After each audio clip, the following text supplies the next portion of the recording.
Everybody, it is Tuesday. I'm Virginia Shaw. I'm Jason Martinez, and our weather, we're going to see some sun, but this morning maybe not so much. Let's find out how much with meteorologist Megan Perry. Yeah, it all kind of depends where you are. If you're in the mountains, you're seeing more sunshine, but most of us are underneath this. Take a live look from our South Bay sky cam. I love this shot.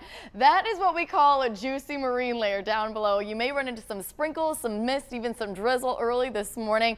Our Black Mountain camera also from PQ. This is also really cool. I love these shots coming in. It has led to a little fog also for your commute if you're driving in Ramona, also patchy in Escondido and in Poway. Some of our higher elevations also may be dealing with a little bit of fog this morning, but that blanket of clouds keeping temperatures very mild this morning. We're starting off in the 60s, topping off in the 70s for the coast and valleys, 60s in the mountains, and hot in the deserts. I'm forecasting just how warm it will be in your neighborhood today. I'll have that for you when I see you in 8 minutes.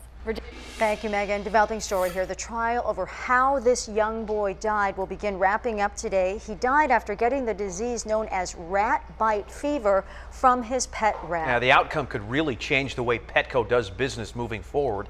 10 News reporter Mimi Alcala live following this case downtown. And Mimi, what can we expect to learn today? Well, Jason, Virginia, today the judge will hear from both sides of this case here in this courthouse in just a little bit. So 10-year-old Aiden Pankey, he's the little boy who died in 2014 after contracting the disease known as rat bite fever from his pet rat. Now, his family says Petco sold rats that had deadly bacteria and they knew about it. But Petco's attorneys say there are risks to owning any of those pets, and they always warn about that. They argue that rat bite fever is a rare disease and rats carry the bacteria that can make you sick, but it's preventable in humans by following safe handling instructions. Now, Aiden's dad says that this has been a difficult time for his family, and they really just want to make sure no other family will go through this. It's a consolation prize for not having my son back anymore, because I would give anything to have him back.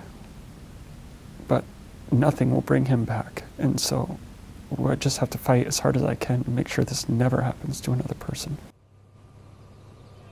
Now, Petco's attorneys say that Aiden's grandmother signed a waiver when they bought the pet rat. That waiver said in part, "I release Petco from any and all responsibility related to illness, injury, or damage that can occur from exposure to my pet." So we will be in that courtroom when this final arguments begin, and we'll have any new developments for you coming up later today. For now, we're live downtown. Mimi Alcala, 10 News. Thank you, Mimi.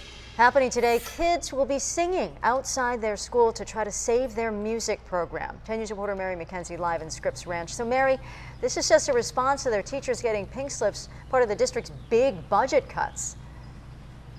And they'll be putting their penguin pride to the test this morning, Virginia. This is a gold ribbon winning school here in Scripps Ranch, but parents say they are running out of time to save these programs like choir, orchestra, and band, and the beloved teachers who make them possible. These kids are practicing not for a recital, but instead a protest today. Their parents are challenging the district to find another solution to budget shortfalls, saying these music teachers are part of the fabric of the school, and without these programs, the kids will lose out in the classroom as well. They have a sense of accomplishment. They actually are doing better at school. Their test grades have gone up because it helps them learn how to memorize the notes, memorize the composition. They're learning how to actually write their own music as well. And now they're using those skills to draw signs of support, which will be shown this morning. Now, it's not just the music programs. It's also PE, special education, and technology programs that are on the chopping block. So the parents, the kids, they will be out here with their musical instruments as well, starting at 7:50 this morning until about 8:30 this morning. They'll be out here as school begins. We're live in Scripps Ranch this morning. Mary McKenzie, 10 News. Well, they still haven't found him. The manhunt for the killer who posted a video of the cold-blooded murder of an innocent man is entering its third day. New 911 calls this morning from the shooting give insight into the horror. Listen, this is Chris in here, man. He's dead. Okay, man, listen to me. He's laying there. Man, what's your address? Oh, Lord, have mercy. Oh, my God. Oh, so upsetting to listen to. Now billboards with Steve Stevens' picture on it and a number to call are popping up all around the country, including this one in Commerce, California. There's also a $50,000 reward. And reporter Meg Shaw with our sister station in Cleveland is at Stevens' last known address with more on the security measures being taken there. This morning, police believe Steve Stevens is well out of the area and even out of the state, but they are taking every precaution necessary to protect students here in the Twinsburg area by adding extra security to all Twinsburg City schools today. After some digging, we found Stevens' last known address was here at this apartment complex, his ex-girlfriend's place in Twinsburg, an apartment he's been using as a home address for 15 years.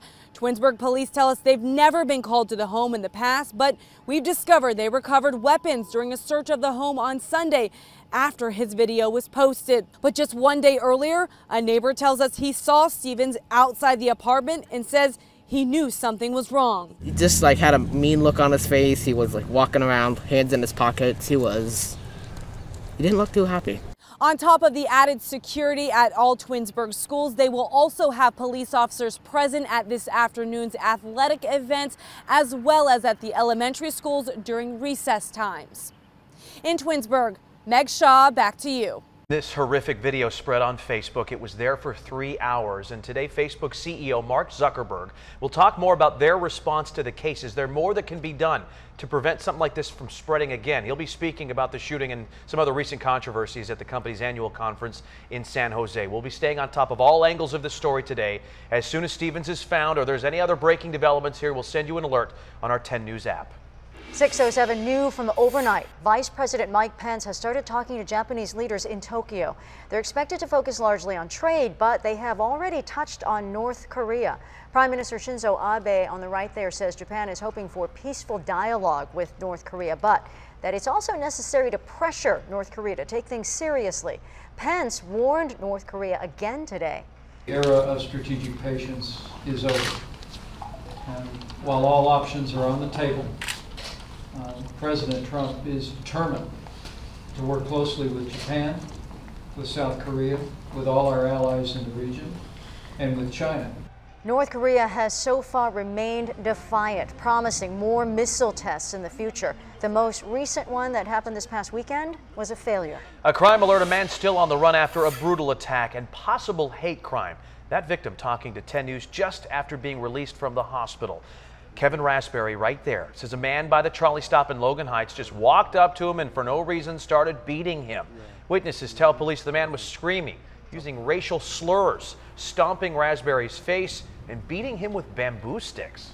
And put a big knot right here on my eye and kicked me, and I was knocked out. After that, I don't remember anything else. How could this happen to me? I wasn't doing nothing to anybody.